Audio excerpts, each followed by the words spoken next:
Now it's time for Straight on the Point with Jesse T. from some undisclosed location somewhere in the world. Now, ladies and gentlemen, here's Jesse T. Well. Good to be back with you. Hey, we have everybody here today. Right on, man. We got Del checking in, and we have Dominic checking in. Everybody's Skype is working nice and clear. And, man, I don't know if I'm going to be able to compete with you two handsome gentlemen.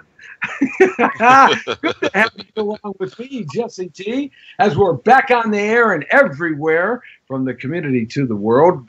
Lee, back at the studio, just text me to make sure my volume isn't over distorting, if you can, on the text I sent you. I just want to make sure I keep that straight, because last week it kind of over distorted a little bit. We've got a lot to talk about today and a lot to get to, but I do want to welcome everybody aboard here to the Jesse T Show on a Thursday in Southern California. It's good to have you along with us. Another hot day in the Southland, and we are right in the thick of it in summer and traffic and all this craziness happening around Los Angeles like it always does. And, of course, we've had a good week of shows this week, so it's good to have you around with us. I appreciate the likes and the shares and all of that.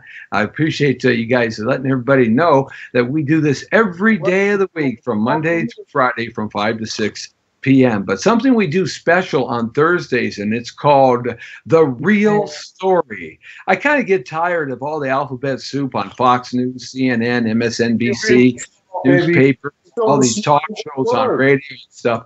I kind of get tired of listening to them and hearing them. You know, all these smart people that got these PhDs and ex-CIA agents and stuff. And, you know, I think the real deal about America is folks just like you and me that work every day and have to deal with the things that get set down for us to deal with, good, bad, or indifferent, from whatever political side of the fence you're on. We, as citizens of America, are always the ones that reap the rewards and suffer the consequences. So I thought, well, you know, a good show would be to take it to the streets and kind of hear what regular folks have to say, good people like you and me. And so I reached out to a friend of mine. His name is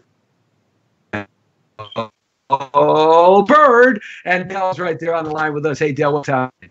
How you doing, Mr. Jesse T? Hey, real good. And I wanna give my great respects to Dell. He's a terrific tax man. If you have any tax advice that you need or any kind of tax information you need, and with the code changing this next tax season, Dell's the guy to hook up with. Just give us that real quick way they can get in touch with you. I failed to do that last week, and I apologize to you, Dell. I meant to get that up. So I want to get it up front and get the folks, if they need some assistance in any kind of tax situation, you're the man to go to. So how do they get in touch with you? I'm on Facebook, Twitter, and my email is all the same thing. It's KendelInvest@yahoo.com. KENDEL Invest, all one word, lowercase, @yahoo.com. Right on, man. Go ahead. Continue on. I'm sorry. No, I was just going to say you can hit me up any one of those avenues, and I'll get back with you. That's great, and he is the fellow that does all my taxes, and he is just terrific, and he's helping me in a couple of situations. So look up Del for Kendall Invest. Hey, thanks a lot for everybody joining at Facebook.com/Jesse Torrero. Also, Facebook.com /Straight on the Point and the Power of Voices, and Instagram Live are checking in. Saying hi to some people who are checking us up right now. Kajal Hogath. Jana Lee Early Mitchell, RJ Johnson. I just like that guy's name. He's been a loyal viewer and listener. RJ, I just like that. RJ Johnson. RJJ. That's some cool initials right there. Gwen Leggy from Eruption. She's got a sportswear company, and it's doing real well, so we appreciate you guys checking in across the board here. And on thepowerofvoices.com. Let's jump right into it, but first I do want to introduce the man that we only heard the voice of last week because we had a little technical issues, but now we're kind of worked it all out, and I appreciate all the effort you guys put into this week. And I'd like to bring on Dominic. Craig, man, what's happening, buddy? How you doing, pal? Can you hear me, Dominic? Can you hear us?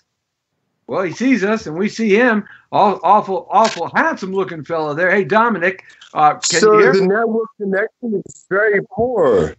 Okay. It might be poor at your place because of your modem or your connection. Maybe kind of yes. That's where it's coming from. So if this continues to be really scratchy like this and spotty, then I ask of you to call the 424-227-9461 phone number, because at least we can get you on the audio side. But at least folks get a chance to see you, and that's Dominic, everybody. And say hi, man. What's up? Hola, señores. And here's a unique quality that I have with these two fine gentlemen, and is that Dominic and Del have both known each other for about 40 years. Am I correct? Yep, about 40 years in the game. Yeah, at least. Yeah. So you guys go back, way back when you were kids. What, Dominic, seventh grade? Seventh, eighth grade? I was 11. I was 11 when I met Del. Yeah, I'm 21 today. Okay, now Dominic, stay back away from the camera a little bit, because all I saw was the side of your chin, and it looks pretty good, man. But nobody can see anything else. But that's good. So 11 years old. Wow. See, now this is a relationship of friendship that has gone through the thick and thin, I would say, between you both, and you still have maintained this long life friendship, and it's kind of cool because in one sense you guys know each other real well, and you kind of know how each other think, but yet you both are on, in many times, opposite sides of different issues of our day. And that's why I think it's really unique that we have you guys both on the air here as our viewers watch and our listeners listen, because we're talking about politics right now today, and we're going to talk about a few things. But just to get us warmed up a little bit, I'd like to get your take, and we'll start with you, Dominic, on the new nominee for United States Supreme Court, Kavanaugh. What do you think about that pick by President Trump? Well, thank you for asking me, Jesse. Now, here's what I have to say. If he's a bad guy, okay. If he's a good guy, okay. Because it doesn't really matter. The problem is that this was Obama's pick, and he couldn't finish. He couldn't close the deal. So the Democrats, whether they like him or not, they have to deal with the fact that Trump is picking Obama's pick because Obama couldn't close the deal. Now, if you expand on that a little bit, expand on that Obama not being able to close the deal. Why do you say that? His party turned their back on him, which is part of why I turned my back on the Democrats. He had the executive, the legislative, and what's the other one? He had that one too. He had the House and the Senate. He had a majority. But instead of running the ball, he chose to pass. And he decided that he wanted to reach across the aisle to work with people who were sworn to defeat him. And they certainly did. We paid a big price. America paid a hefty price. And this is one of those prices. The nomination to the Supreme Court of the United States goes to the Republicans because Obama couldn't close the deal. Wow. All right. So, Del, what say you on that? And what do you think about Kavanaugh's pick? And what do you think about what Dominic is saying about this? Well, once again, my friend has got his facts completely screwed up. First of all, Mr. Kavanaugh, he's just, Mr. Conservative, you know what I mean? He's going to be just along the line of anybody that they put in there, like Thomas Scalia. He seems like to be a little bit of an activist, but he's a conservative. And I mean, what did you expect for him to pick? A liberal? That's what's going to happen. I believe he'll get in there, and it's conservative and right-leaning as that court is now. That's it for about 30 years. You can kiss goodbye a bunch of things that progressives are near and dear to them. That's been happening for a while. When you see Citizens United, the ACA is probably about to go away because that was hanging on by the skin of the edge of his skin. And of course, Roe v. Wade is about to. I don't think they can get rid of it, but I think they'll gut it to the hell where you can't be able to see it. But what my friend said is incorrect. Is that number one? Obama did pick. I can't remember his name, but he did not have the Senate. He did not have the Congress. It was just him. So in order to get confirmed, he has to go through the Senate to get confirmed. Mitch McConnell, I call him Mitch the bitch, was the one who played around and didn't even give this. I call him Mitch guy, McConnell. All right. Well, he didn't even give this guy a hearing. He didn't even give him an up or down vote. So once again, people like to blame things on Obama, but Civics 101A says that the president makes his pick and the Senate advises and consents it. And because Mitch McConnell did not go through the regular procedures, that's why we have that's what happened to his pick. Now that's the reality. He did not have all three branches of government. Now my take on this is I wanted the woman, actually, out of the three remaining choices. I wanted the woman to be the pick, but she didn't get it. And I don't think I have some questions about Kavanaugh. Not the fact that he's sat 12 years on the D.C. bench, which is probably the most important appellate court bench in America. Not the fact that he isn't a very smart and intelligent legal scholar, perhaps one of the best of our times. He's had so much writings, so many articles. He's got so many cases that he's judged in and that he's had to make decisions on and written both in the dissension and in the winning vote. But my concern is that he tends to be a little bit of a fast gun sometimes, a little liberal at sometimes. He's not as conservative as most people think. He tends to kind of go with the flow and see where it goes in some cases, some very important cases. And he's sort of a lot like Kennedy in that respect. He came from Kennedy's law clerkship, as did Gorsuch.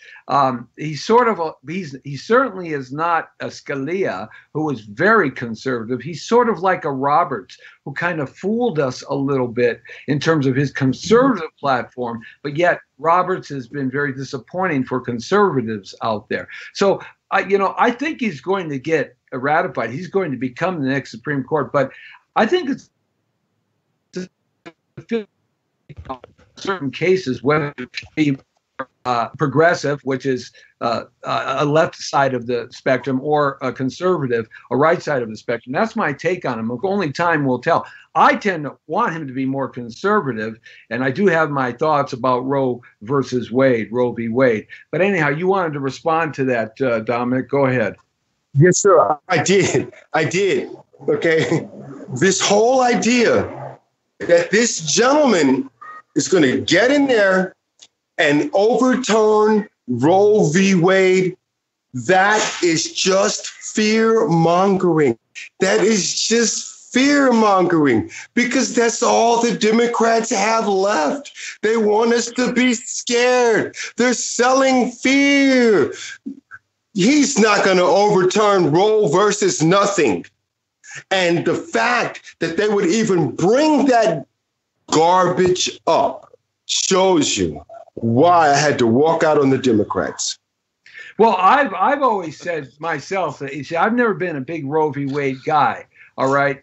There's nowhere in the United States Constitution or the Declaration of Independence that gives the federal government the right to pass a Roe v. Wade issue. This is a states' rights issue. This is an individual's issue. This should be back in the states' hands, and some states will do it and some states won't. It should not be a federal regulated law. It should be something that the states deal with. And the reason why is because, one, the Declaration of Independence doesn't say it, and the United States Constitution does not say anything about that. It's a states' rights issue, and whether the state will do it or the state won't is up to the people of that state to vote accordingly for what they want in that state for their population. That's my take on Roe v. Wade. Dale, you got something to say? Well, the fact of the matter is, like I said before, is that because it's settled law since 1973, it's probably impossible to overturn it all the way around. But once again, I have to disagree with my brother over here. Is that fear-mongering? Are you for real? They've been trying to get rid of it for 40 years. It's not fear-mongering when somebody's actually trying to do it. There's 22 states in this union right now that it's damn near impossible to get an abortion. A lot of states, a lot of southern states, states, or even like you take like Texas or whatever, they have one spot in the whole state that you can get an abortion. They've made it so hard with rules and regulations for that to even exist. And so, and I tend to agree with you, Jess, that it is a states' rights issue. The problem is that state rights don't put guidelines on it. They don't put regulations on it, and so that's why you have a that's a state problem that they have to solve themselves amongst each state and their assemblies and their senators and their citizens. Right. They've got to solve that and get legitimate. They just ping pong the ball to the federal government on the Roe v. Wade, and we've been living under this. You see, I believe life starts at the point of having when the sperm meets the egg. There's a spark of life that happens with these new microscopes. They've seen that about 5 years ago for the first time. So I believe life starts then. But it is a state's issue, and I don't think that they're going to abolish it in every state. I don't think that at all. I do think that the Roe v. Wade will ultimately be overturned at some point. I don't know when. I think it will, but that's just my opinion about the future. Let's change some issues right here, and let's talk about what's been going on here with the Congress today. I mean, oh my goodness. Wow, how fun was this? I've watched as much of it as I could, through my regular workday here in real estate, and I got to tell you, I just love what they're doing, and the Democrats and the Republicans. And I will say this: if America has never seen something like this happen in front of them with their government before at the federal level, if they have never seen particular parties take specific sides on an issue, boy, after watching today, you see the Republicans taking one issue and the Democrats taking another issue. And I've got some things to say about that. But Del, tell me a little bit about what your thoughts are. I know you've been watching a little bit of it. Yeah, I watched it this morning before I had to kind of run out, and then had it on pretty much in the background all day, even though I couldn't see a lot of it. I was hearing a lot of it. Woo! Talking about some sparks flying. I love that, man. Oh man, I was ready to put some gloves on, man. Like Caesar Chavez, you know. I mean, wow. What is the congressman's name? What's his name? Gowdy? What is his name? Yeah, the one that looks like a damn rat. Yeah, he does. There's Gomer and Gauss were real strong today. Yeah. That was the beauty of it, because some of the most crazies that you have in your party are on this committee. And when I was going down the line there, I was like, oh man, it's the lineup of conspiracy nuts on the Republican side. This is going to be great. It was Gomer, and then the other dude that's in trouble right now that never wears a suit. What the hell is his name? Mr. Conspiracy.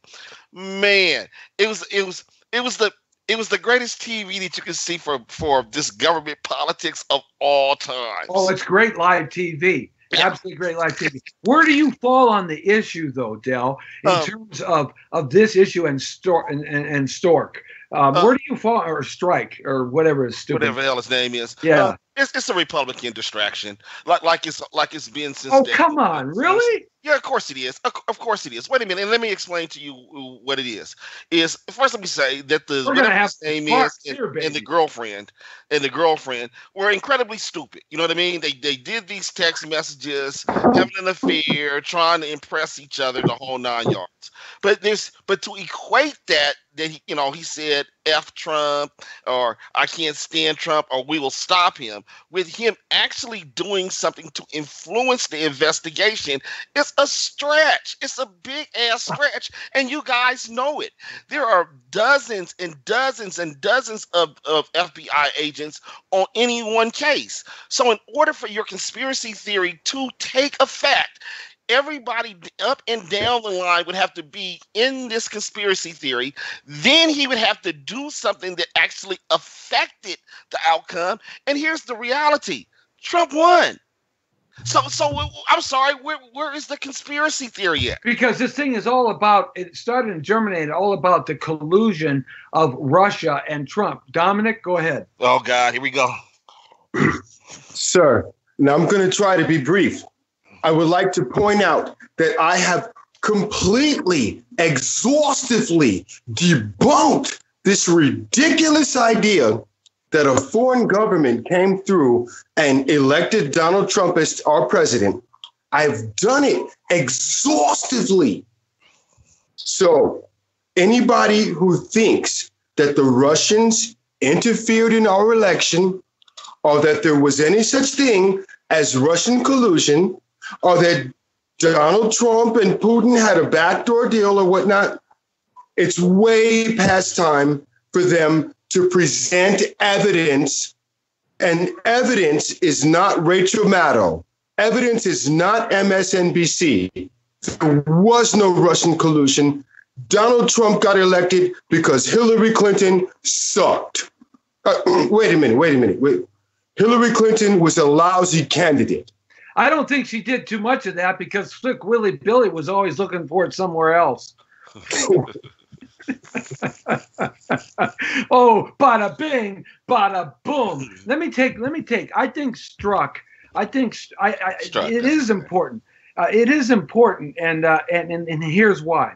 Because this all stems from the investigation of collusion, which is not a criminal act, okay? But it all investigates from collusion. They have not been able to show one iota of evidence of collusion against Donald Trump. Now they have 18 indictments and all these other people sitting in jail and this, but that has nothing to do with the collusion. Like Manafort, he's in jail for something he did 10 years before he was even with Donald Trump. So you have things that are happening that they're trying to make that tie, and the American public doesn't understand that. They think that all these 18 indictments, and the way the Democrats put it today on in TV today and in this panel, that those 18 and 19 indictments and those criminal acts were because of the conspiracy idea between Donald Trump and Russia. No, there's been no collusion. There will never be any collusion. They spent almost 2 years trying to find it, and they can't find one iota of collusion. And once again, collusion is not a criminal act. Okay, so it's important to understand this really is a on trial version in the public forum of the FBI and the DOJ and our justice system. Regular folks put them in jail. The president like this, what can they do to us? The FBI has lost all credibility here. The DOJ under Sessions has lost all credibility here. Sessions has not been doing his job properly. He should be indicting people and putting people in jail. He should be running charges right now. Why not Hillary Clinton and Bill Clinton? Why not Obama? Why not everybody else? Why do they look the other way? Because it's a witch hunt. Okay, and it's the FBI running amok and crazy, and they've gotten glorified in their own basking of their power. That's what this is about, and this is what the American people are seeing: a high-ranking FBI agent being able to manipulate the system to the point that we're right here. And what you do think and what you do have to say is important to your job. What say you? Anybody jump in? I don't care. I say it is very important. If you say the wrong thing, if you criticize the wrong ethnic group, if you come down on the wrong side between religious freedom and gay rights, you just may be looking for a job. And that's after 8 years of the Democrats. Okay, well, let's get back to what we were talking about as far as the FBI is concerned. And Jesse, I tend to agree with you with some of it, but then you're way off base with other things. Is that the problem? And my friend Dominic said this too. The problem is that there's so many different aspects to what's going on here. And every day it barrages you, and it gets confused and gets clumped up into one thing. What we saw today, as far as them questioning Mr. Strzok of the FBI, has really nothing to do with the straight-out investigation that's going on right now with Robert Mueller. So everybody is kind of putting these things together. Now, I'm going to say this. No, you can have the two things to be the same. It's not an absolute zero lump sum. Is the Russians could meddle in your election, but it still would not mean because they no, wait a minute. It still does not mean they're meddling elected Donald Trump. I'm saying this, and I said this before. Donald Trump won fair and square, and the ref didn't cheat us. He won because he out-hustled Hillary Clinton. He won because he tapped into a segment of America that thought that they were forgotten. I have other views on that, too, that are not so nice. And that's why he won. But the reality is that the Russians always do this. They've been doing it since the 60s. This is their game. That's what the hell they do. But until you show me that some Russian somewhere actually changed the vote, actually went into a system and said, somebody voted for Hillary, no, we're going to erase that, put that for Donald Trump, or erase registered voter rolls. No, they didn't affect our election. So, I mean, that's kind of the way that I think of it. Now, the thing is that you guys are sitting there talking about, no, show me the evidence. Wait, watch out. You're going to see it. And you're going to see it in spades. You're going to see it in spades as far as... They've been saying that for a year and a half. How dirty this president is. They've been saying that for a year and a half. Oh, my God. You know what? The Benghazi went on for 4 years. They investigated her for 4 years. Yeah. 0 indictments. Are you telling me that Bill Clinton, wait a minute. Wait a second. Bill Clinton, when they investigated Bill Clinton for the dress and the Monica Lewinsky, 3.5 years. Are you telling me that she is not responsible for Benghazi and Obama didn't know what was going on? Please. That's not what I said. That's not what I said. I said you guys are rushing the process, saying, "Oh, they're taking too long," and I'm putting it in comparison to how long it took the other side to do an investigation. They investigated Benghazi for 4 years. They investigated Bill Clinton for... Go ahead, Dominic. Anytime you want to jump in. Watergate took almost 5 years for them to investigate. So when you're putting timelines on it, it doesn't make any sense to me. Sir, may I? Sir, Mr. Delbert, I gotta say, wait a minute. When you make the accusation, the burden of proof is on you. That's number one.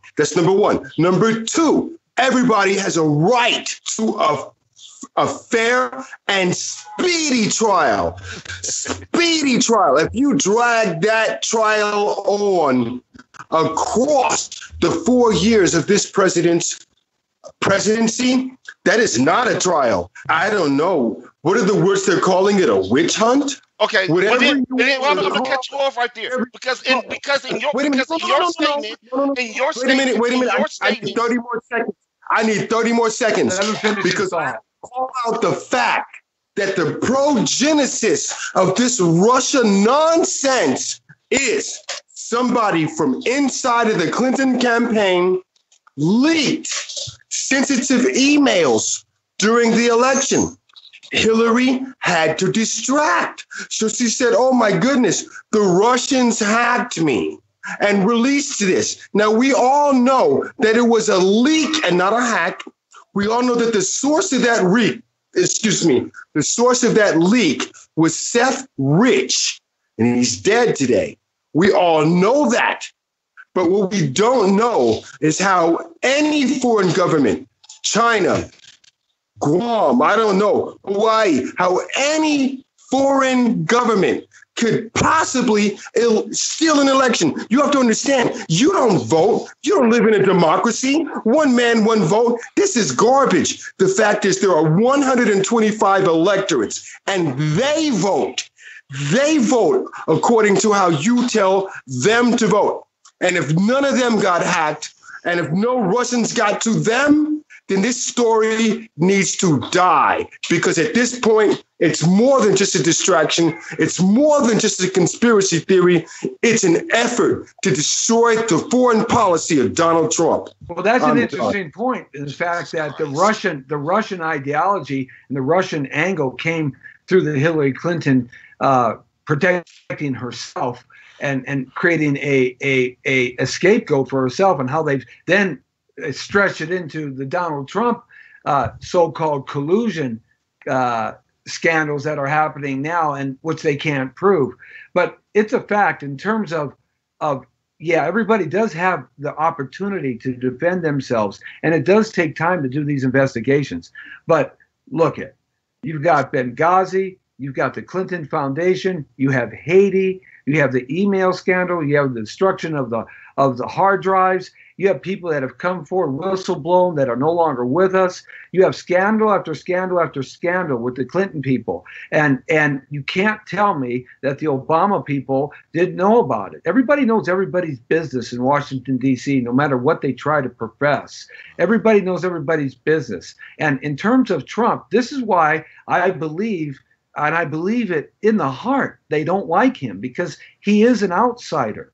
He's not part of the good old boy and girls network. And I don't care whether you're Democrat or Republican. The Republicans don't like him either, because he only ran on the Republican forum to become the president. He's acts more like a hardline conservative independent than anything.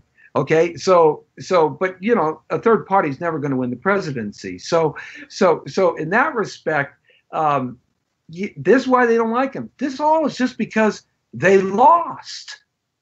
The other side lost, and they're going to go after whomever. I believe that if Donald Trump gave everybody $10 million in America, they would still have a problem with him. Dale, what do you think? Well, I can't compete with the conspiracy brothers from another mother. You know, I'm talking reality. Wait a minute. Hello. Wait a minute. Yeah. I can't compete with the conspiracy brothers from another mother. I mean, you guys literally just did what I just said that most people are doing here, and you don't even realize that you did it. You ran a whole bunch of crap and strung it together like it was one damn issue, and then put it out here like it's all real. It is not real. It is not real. I mean, there's actual in the actual real life. Preach, Wait a minute. Benghazi is not real? No. Wait a minute. The email scandal is not real? We were talking about, I'm sorry, wait a minute. We were talking about the Russian investigation. That's what we were talking about. And then you bring it all.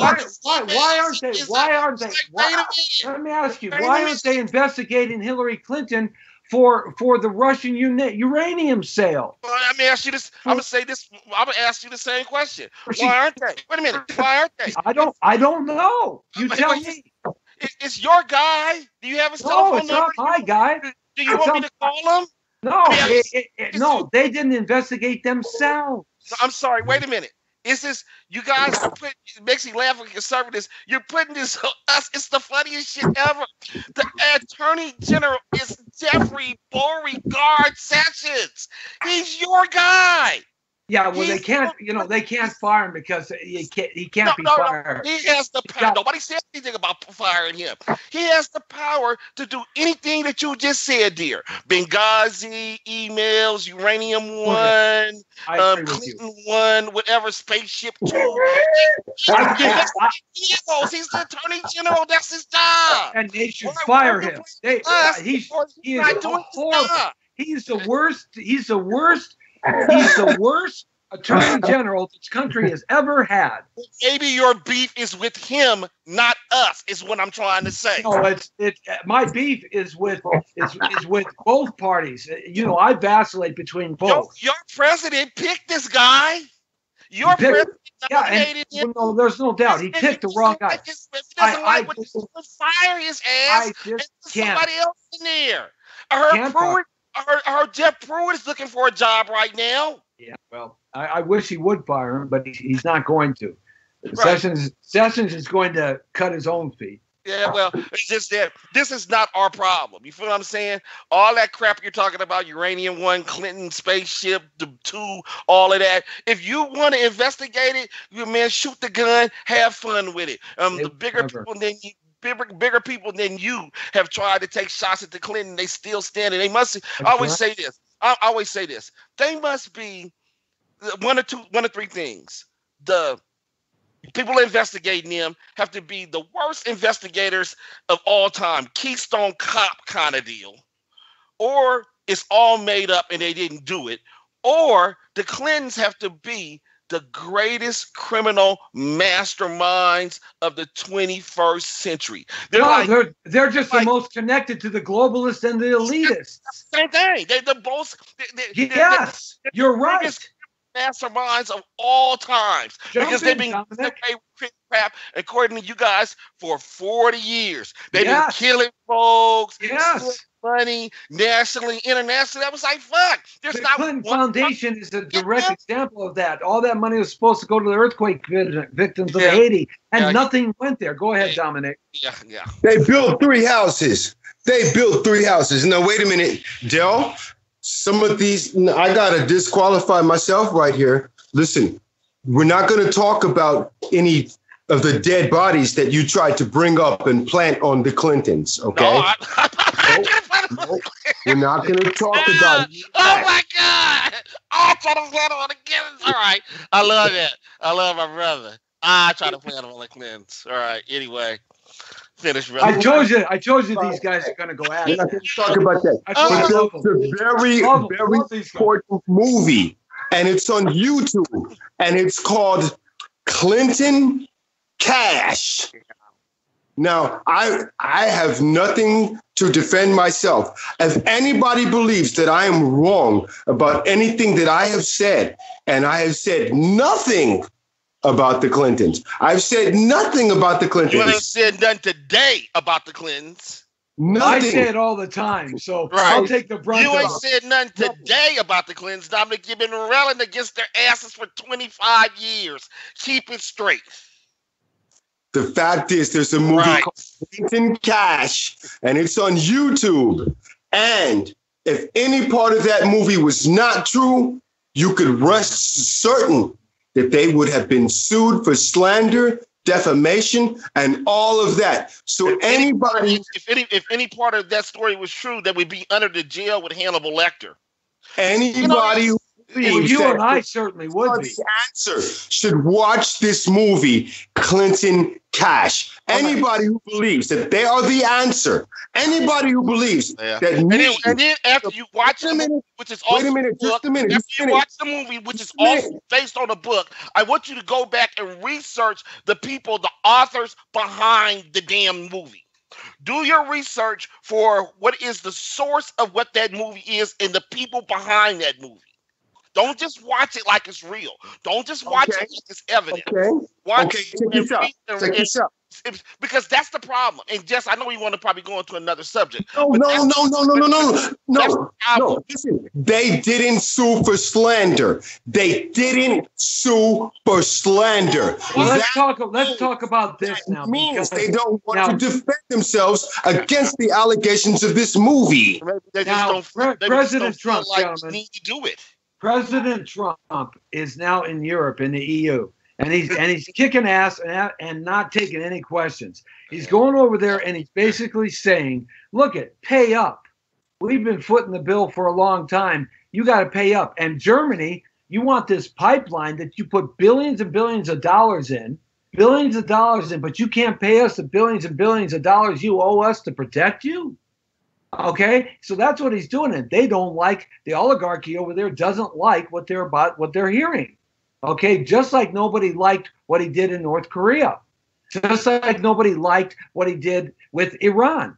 Clinton and Bush too, and Obama all placated and bent over for these people, and this softness of leadership. You lead through strength. Now Trump is over there kicking ass. So what do you think is going to transpire, Del?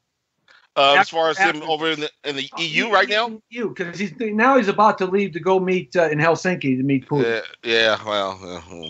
What do I think is going to happen over there? It's already done. It's already done. Look, you have to understand with me, okay? And so everything that comes out of my mouth about President Trump is based on one thing. He's a damn con man. What he did when he went over there this week was part of Donald Trump's run at conning. He didn't do jack shit. That's the funny part. He creates a problem that is, and then makes it a catastrophe for something that is not real, and might be a small problem, and then he blows it up out of proportion. Then he goes over there, does the tough chest beating thing, doesn't resolve any issue. Nothing has changed. And then he comes back and says, yeah, I'm the greatest of all time. Let's take a look at what the hell he was talking about right now. First, he was talking about NATO, and that's where the drama broke out. And I've heard him say this for a while. They don't pay their share and da-da-da-da. First of all, it's a piss poor understanding of what their share is. And I don't know if he's doing it on purpose or he's just trying to mislead people on purpose. There is no pot that all those countries throw money into. That's not how it works. What it is that they want those countries to pay a percentage of their GDP. They pay towards 2%. Their own military. That's what they want to happen. So it's not like because they are not paying their 2% in that we have to pay money in to cover them. It doesn't work like that. And so when you listen to Donald Trump, he makes you think that that's the case. Number two is that, Donald Trump, the big deal maker. This agreement with 2% was actually made in 2014 under Obama because, yes, Obama and Bush has been complaining to these guys about paying more on their military than they should be. And that's how they come up with the 2% agreement. A lot of the money, $46 billion that has come in since 2004, half of that came in before Trump even came to office. So now he comes over there and now he's trying to chest beat like he really did something. And you can take any issue, anything that you guys want to talk about, anything that this guy has supposedly done, and I'll make you understand it is a con. If you break it down to what it is, it's a con. It's not a con. It is a con. It is a con. No, it's not a con. Tell me what he achieved. We have been conned. We have been conned by Obama. We've been conned by Bush. We've been conned by Clinton. We even were conned by Reagan in the last 2 years of his presidency, of his 8-year presidency. Okay, we've been conned all the way along the line to think something that hasn't been absolutely true. NATO has not paid its way since the end of World War II, before NATO was even created. NATO wasn't, they were not paying their way. They have not paid their way at all. And they've got to pay their way, because if they don't, the American taxpayer,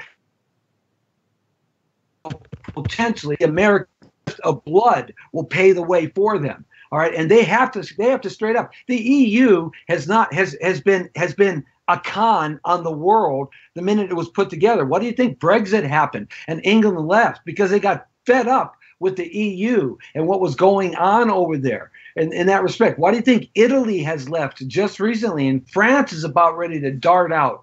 It's breaking up. And so now we're going to have independent states again, and they got to learn to pay their way. The world has changed.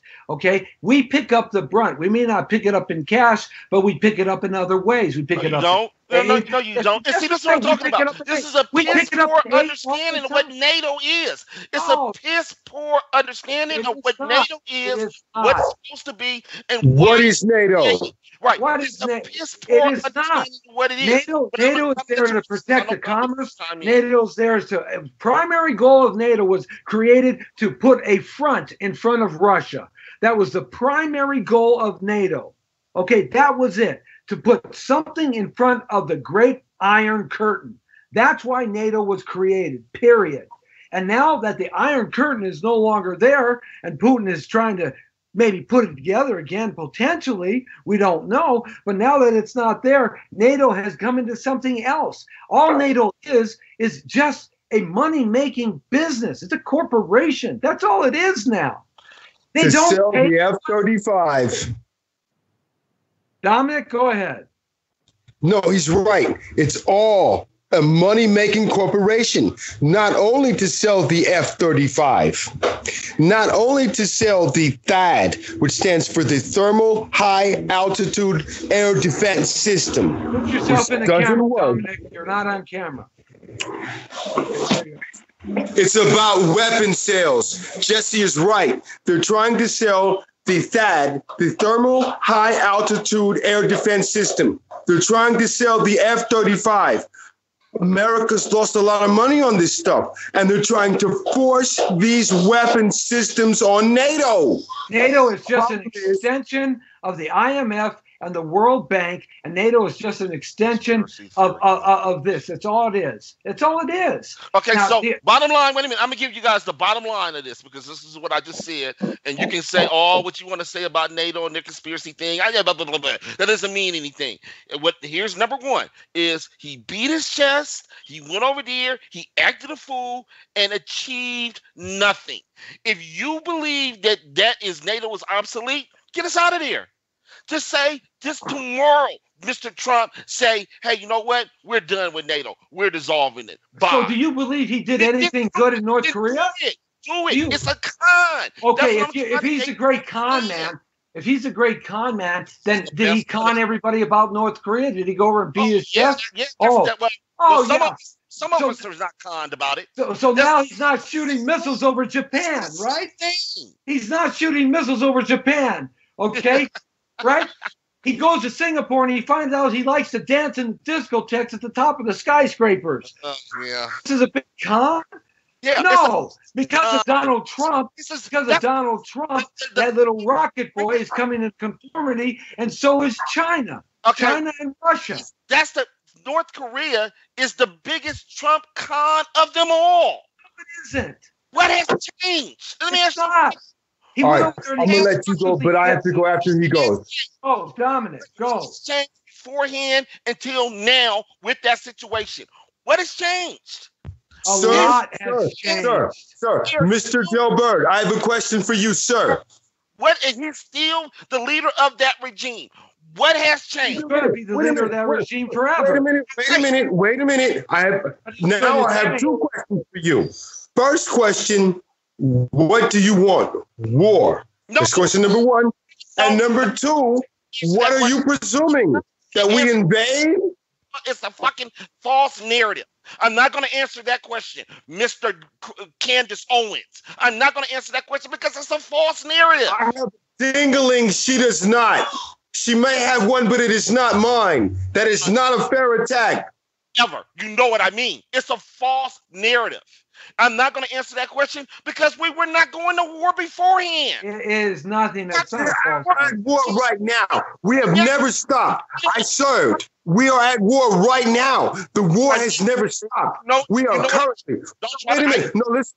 Right now, while we have this conversation, U.S. troops are walking the line, strapped, armed up, ready to kill. The war has never ended in North Korea, but you wouldn't know anything like that because you listen to Rachel Maddow. All right. Alexandra Ocasio-Cortez, the brand new Congresswoman, Alexandria Ocasio-Cortez, as we finish up the show, the brand new Congresswoman in New York. Wow. She is really out on the limb, left of left. I mean, look at I gotta say this. What happened to the Democratic Party that was center left? What happened to the Republican Party that was center right? Where have we've gone awry here? I did a whole show yesterday about how America has changed at that level in terms of compromise and understanding. And we're allowing progressive socialists of her nature to come into quasi-power. She'll be a young representative, but the point is she can't cause much difference. But the fact is the young people out there are seeing that, thinking that her ideas are correct. How the heck are we going to pay for all that stuff that she wants? Chime in, guys. Dill? No, go ahead, McCriff. All right, check it out. Here's how we're going to do it. FDR did it. He got reelected 3 times. FDR did it. All of the rest of the nations in the European Union are doing it. Most of the countries worldwide are doing it. Here's how you do it. You tax the corporations. It's really just that simple. We could have free education, free healthcare. Wait a minute. Cuba can do it, but the United States cannot. I smell something. What say you, Dale? I disagree with Dominic all the way around. I believe that going too progressive in this country tends to be socialist. I am a pro-business progressive. I believe that capitalism works in this country. Yeah. And I don't believe that everything that we do should be paid for by the government. It should not be. We should have a strong safety net, no doubt. But we should not be trying to pay for Tyrone, the jigsaw guy, to be going to dance in school and college. We should not be paying for that. If he wants to do that, he should do that. Now, I believe that our 1 through 12 system needs to be blown the hell up and revamped to more like what they have in Japan and Europe. So when you get out of high school, you have a skill, even though it might not be college, a technical skill to do what you need to do. But no, I don't believe that. Common Core was the worst thing. And I believe that people like her, and God bless her. God bless her for real, for her passion, just like Bernie is. I believe that the fringes on both sides is the reason why nothing gets done in this country. Yeah, the fringes seem to create all the headlines that the fake news media on both sides love. And they just foster the fire with fuel because they sell ratings. You know, the old concept. Headlines sell newspapers. Death, disaster, and evil and badness makes the paper sell. And that's all they talk about and sell. And they're quite good at it. They're experts at it in terms of fostering that fuel. But absolutely, we can't go too far off into that world because you can't pay for it. You can't tax the corporations to the degree that they pay for everything. You just can't do that in a capitalist society. But one of the things that you have to be very careful as we end the show here, when you do go too far left and you start taxing every aspect of society, at some point you do have the peons and eons, or the citizens of that country, you, me, and Dell, and everybody rise up because we can only be taxed so much. The Jesse T Show. What a show it's been today. Thanking very much Dominic Craig checking in. Thank you, my friend. Appreciate that. We'll do it again next week. And Dale Bird, hey, great discussion. And the one thing I like about you guys and the one thing I like about the show is that we all end up, we can go have a fat burger with chili on it at the end of the day. And a beer. You drink a second beer for me because I don't drink. All right. Absolutely, guys. Hey, thanks a lot for checking in. And give your address out real fast. It's KendellInvest@yahoo.com. Absolutely. Thanks a lot, fellas. The Jesse T Show, the Brown Beauty, is off duty. See ya. Boom.